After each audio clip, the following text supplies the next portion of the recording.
we are going to do a video about all the things we've learned so far in French Polynesia and give you guys a bunch of super helpful tips and tricks on how to do things in French Polynesia.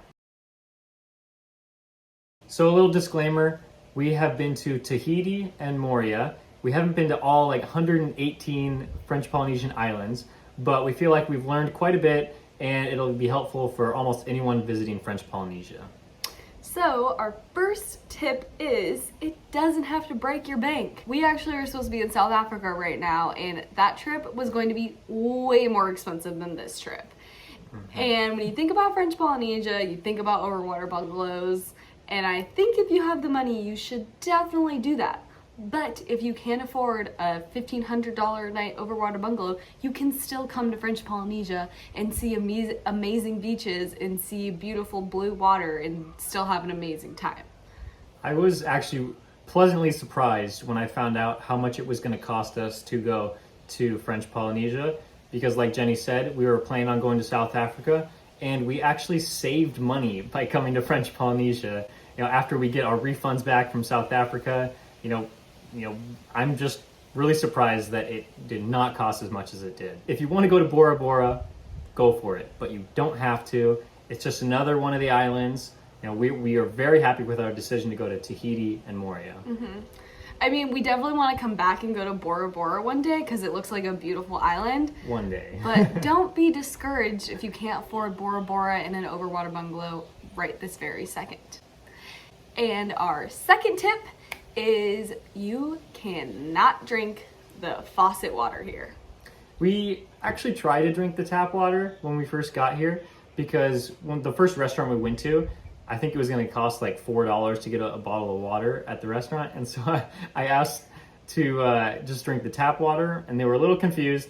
And I was like, it'll be fine. So we drank it one time, and it tasted a little weird. And so that was in Tahiti, though. Yeah, that was in Tahiti. And so we just thought maybe it would be best if we bought bottled water. And we were actually, I was glad that bottled water is not too expensive. If you just go to a gas station or a grocery store, they have tons of cases of water. You can just buy it, and it's pretty cheap, and it will hopefully save your stomach a little bit. So in Tahiti, they will give you tap water if you ask, but in Moorea, they are like, no. You cannot drink the water. It's a super tiny island. We do not have good water here. You have to pay for a water bottle at the restaurant. So we just brought this every time we went to a restaurant and filled it up with our own water bottle before. And our next tip is that some people speak English here, but definitely not enough to where you could get by not knowing any French. Yeah. Jenny knows a little bit of French, and I know less than her, but it was still okay enough to get by saying things like please and thank you. But don't assume that everyone here is going to speak English. All right, now getting into some money tips while you're here. First thing we realized when we got here, our taxis are pretty expensive. Very expensive. Just to, Moorea is a small island, like we said, but just going from one side of the island to the other is going to be pretty pricey. And so if you want to rent a car or a scooter even, you can go for that. But just know that you need to book those scooters and cars in advance, because when we tried, we didn't really try it because we knew we were going to take taxis because we weren't transporting all the time. So we just decided to take taxis, and it costs kind of a lot. And a lot of tours, in other places that we've been, will include transportation. But I would say 3 out of the 4 tours that we did here did not include transportation. And they were happy to arrange the taxi for us, but we still had to pay for the taxi. The only tour that did include our taxi back and forth was the whale one. So there's one good thing about the whale one.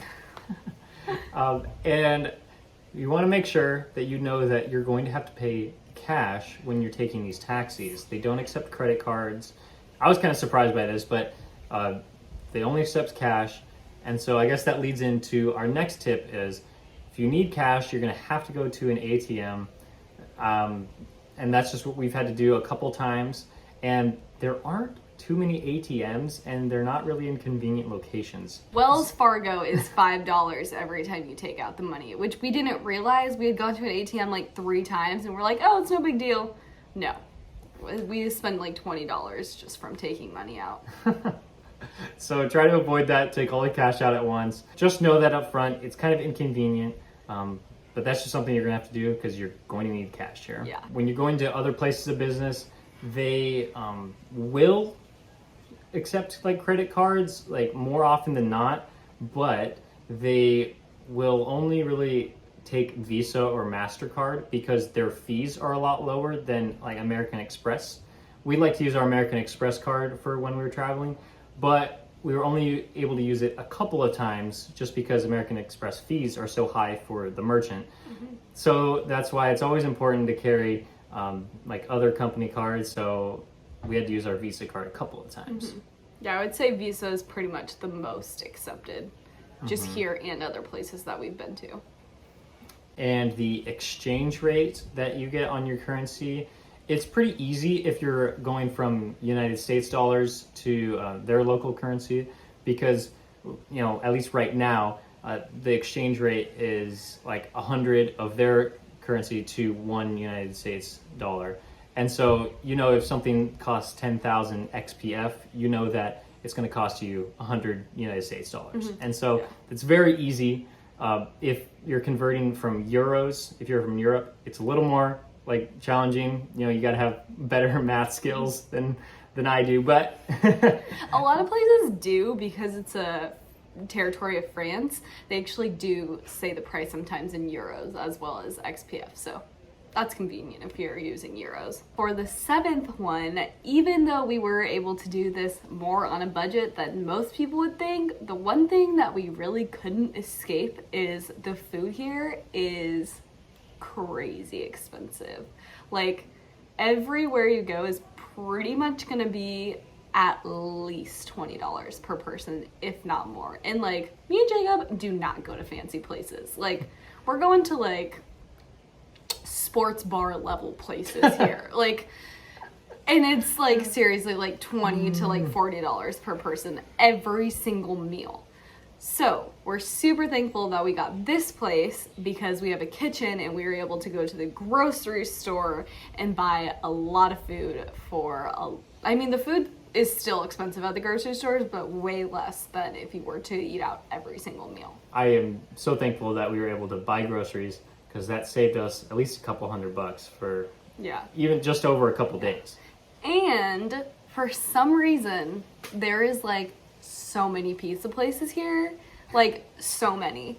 And so when we were eating out and we didn't have the kitchen, we would pretty much go to a pizza place like every day, because they're literally on every corner and they are the cheapest places you can eat.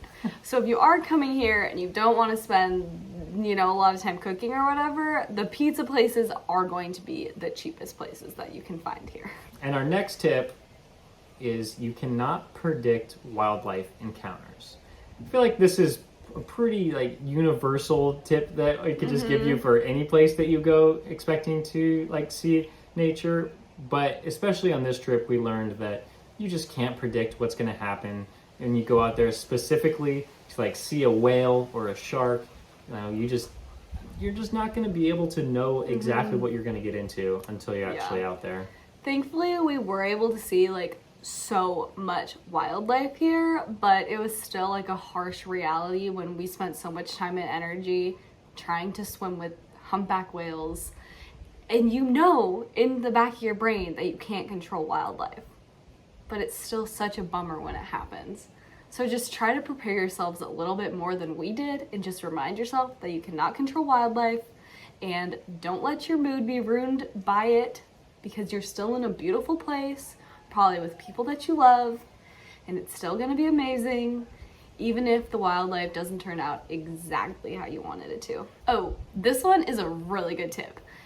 So Moorea and Tahiti and French Polynesia, they're all known for their beautiful water and their beautiful beaches, But you have to take a day or two on each island and go into the mountains of the island, because some of our favorite memories from this trip are spent not on the beach, but in the mountains in the island.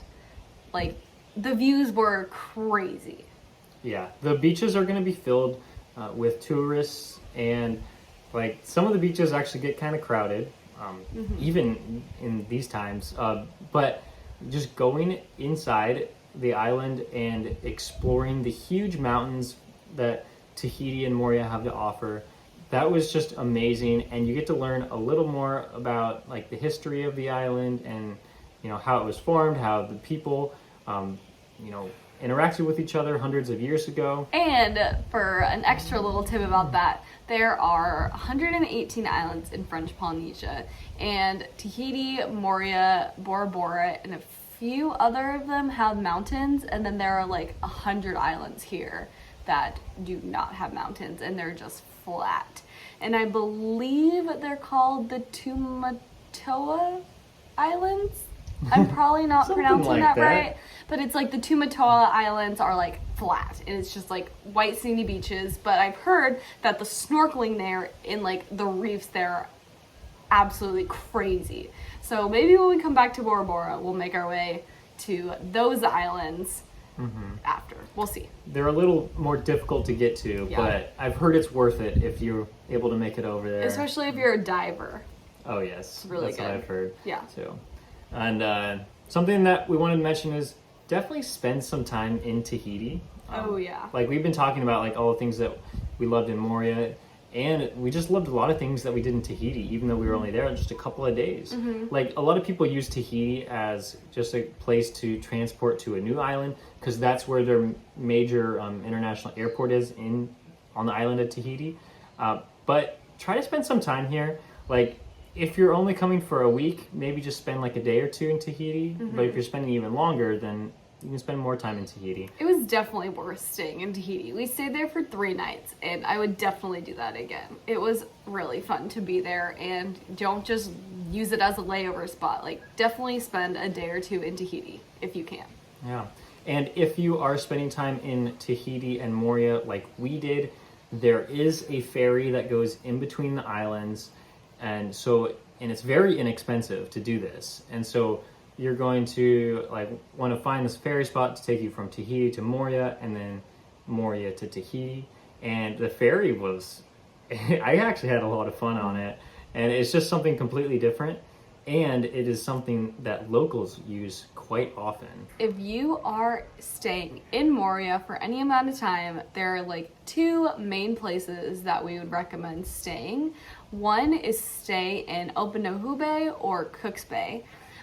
The mountains there are insane, and pretty much any hotel has a view of the jagged mountains, and they're like the famous mountains. But know that it is a lot rainier there. A lot of times I woke up in the middle of the night because the rain was so loud.